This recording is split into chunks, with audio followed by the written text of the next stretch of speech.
This reminds me a lot of Grayson Highlands.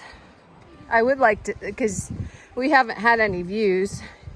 I mean, it is beautiful walking through this forest through here. I'm not gonna lie. I mean, it is stunning, but I would like to see some type of view. Stratton Pond, 3.2 miles. I think we can go up there. Yeah, I'm pretty sure. I want to. I'm gonna take my backpack off.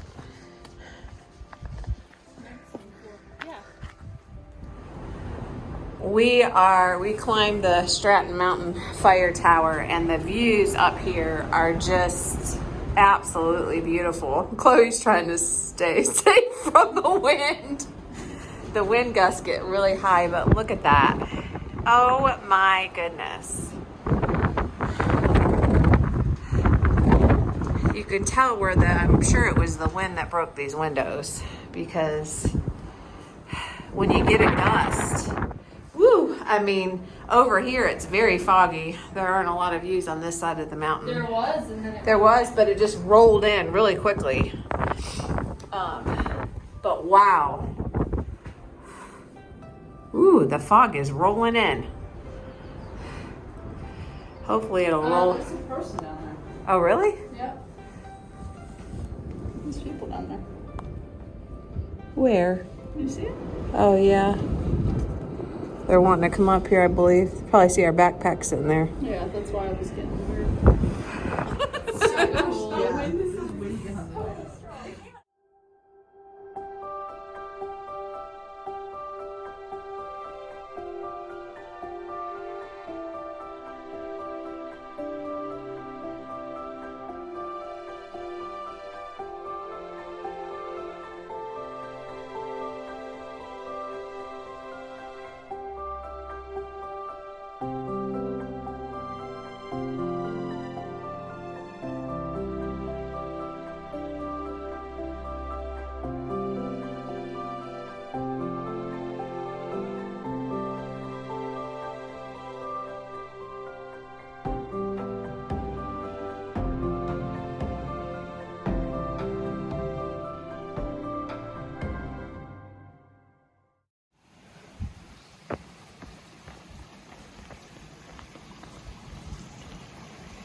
So we decided to take the quarter-mile blue blaze off the trail to go check out the Stratton Pond.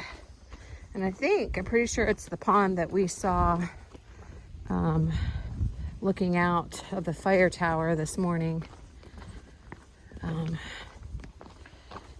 But you know, there's so many blue blazes that we haven't taken for time's sake, but sometimes you see lots of different views that you would not see on the trail if you pass by the blue blaze. And man, this lake looks like it's going to be beautiful. So this trail is opposite another trail that goes to the shelter, but there's a bear box right there. There's a canoe. Oh, should we take the canoe out? It's locked up. Is it? Yeah. Oh, yeah. It's probably the caretaker that stays up here. But there is a bear box right there, so I'm assuming people camp out here. Huh.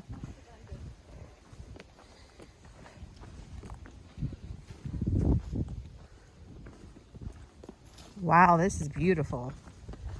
Oh my goodness. Wow. Now this is a place to stop and have lunch.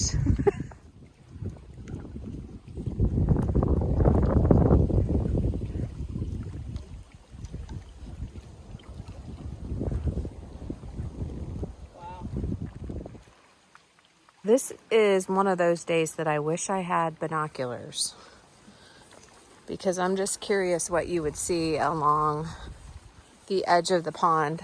You see it? Oh, it's bird.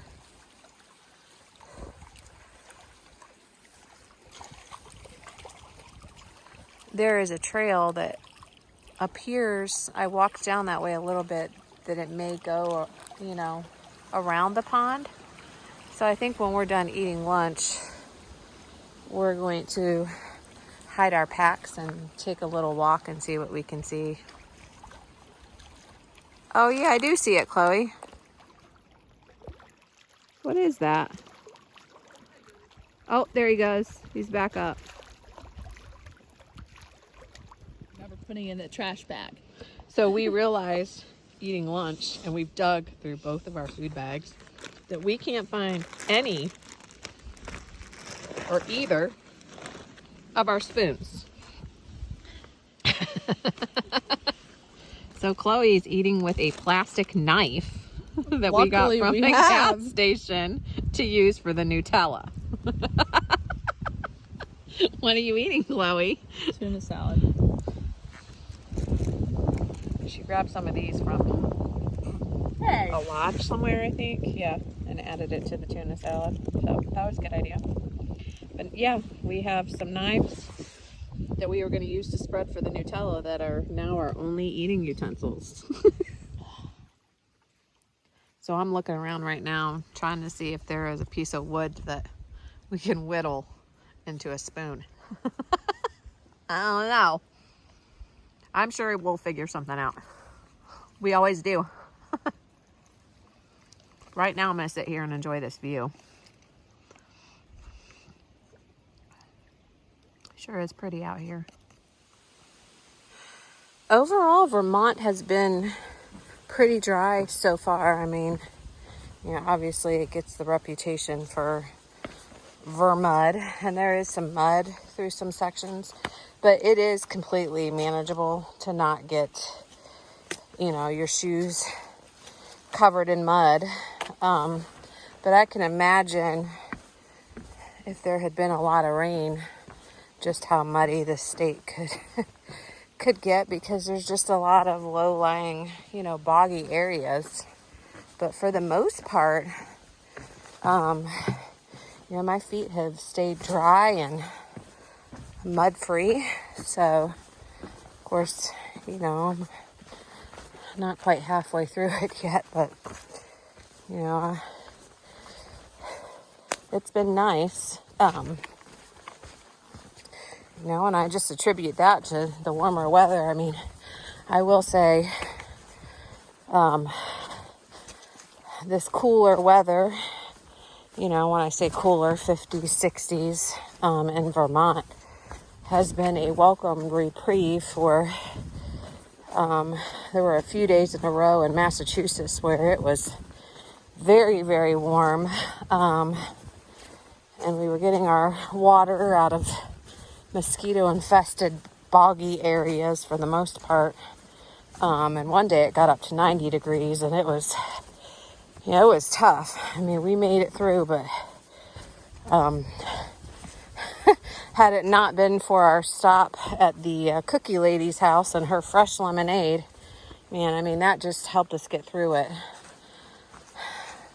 A little bit muddy through here, but I'm going to walk up around this rooty area and over this log, I believe. Let me shut this phone off for a minute. A little hop, skip, and a jump, and I was right through there.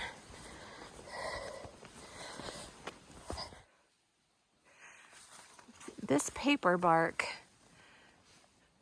peeling off these trees is just beautiful. You see pieces of it, you know, laying around on the ground, and the crafty person in me wants to pick up the bark and collect it and bring it home with me, and I don't know what I would make with it, but my daughter said this is an Etsy person's playground through here. I'm sure someone would find something very cool to do with this paper bark. Another big piece of that paper bark. Something has been chewing on this plank board.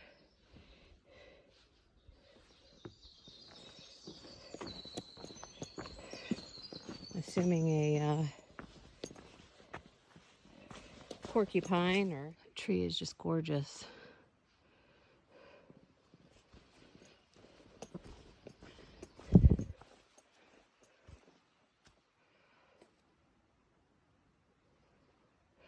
I'm sure people that live in these New England states, that's nothing special or new, but we just don't have trees like that in North Carolina. Not even in the higher elevations of western North Carolina. It's just cool to see it. Very enamored by it. All right, here's some of that Vermont that they were talking about. This should be fun. I thought I had escaped it, but I was wrong. Tell you what, if you stand still too long, the mosquitoes like to fly in your ear. All right.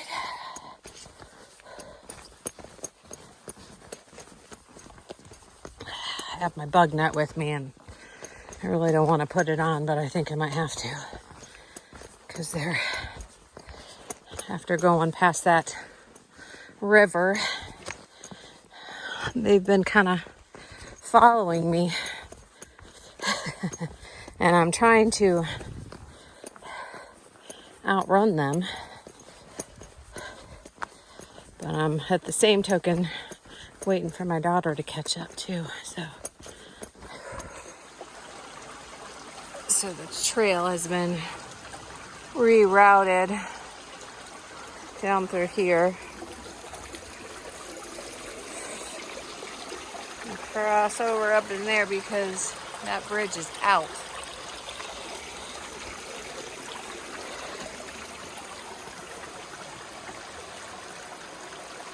I might actually get some water here, maybe. It looks nice and clear.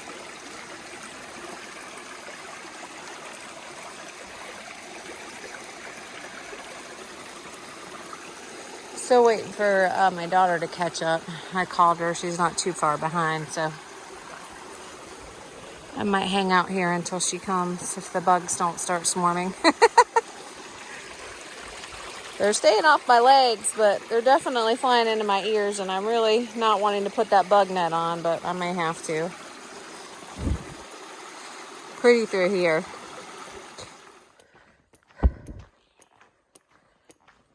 Sometimes it's nice coming out on these old dirt roads, especially when you've been in the green corridor for most of the day, just to kind of have some wide open space. It's a welcome reprieve for sure. We are about 2.5 miles from the shelter that we're going to stay at tonight, and yeah, this was a nice unexpected surprise. Road walking, you know, for a long period of time can obviously start hurting your feet because you're not used to it. But like I said, being out of the green corridor for a little bit is a good change. Chloe is behind me filling up on her water. And her feet are hurting a little bit today, and she's, I think she's got about 300 miles on her shoes, but she mentioned that she may need to trim her toenails back a little bit. And of course, we were walking on those board planks today too, a lot of them, so that may have something to do with it. I don't know. You never really know, but obviously when your feet start hurting, you better to stop and assess it and check things out before you go on, especially if you're feeling any hot spots on your feet. You don't want any blisters to develop, and both of us have been fairly lucky. I wouldn't say lucky, but we both wear the Injinji toe socks, and Chloe had some blisters, a larger one on her heel early on, but we think it had to do with her first pair of shoes. And so, but other than that, we've both really haven't had issues with our feet. So that's been a good thing. I maybe have had one teeny tiny blister on my pinky toe, but nothing, too crazy. So very blessed in that way, because I know a lot of people struggle with blisters. But anyways, I'm going to enjoy this nice little dirt road walk, and I will see you further on up the trail. Okay, we made it to the Spruce Peak shelter. Just 15 miles today. I say just 15 miles, but we're gonna stay here for the night, either in the shelter or set up the tent outside the shelter. It is about almost 3:45, and it's a little bit early, but we started early, and just kind of want to stay with that schedule, getting up early and getting miles in, even though it's cooled down a little bit in Vermont. We just like that schedule. We just feel like we perform better as far as mileage earlier. So apparently this is a completely enclosed shelter that has room for 12 people in it, and then lots of tent sites around it. So we'll see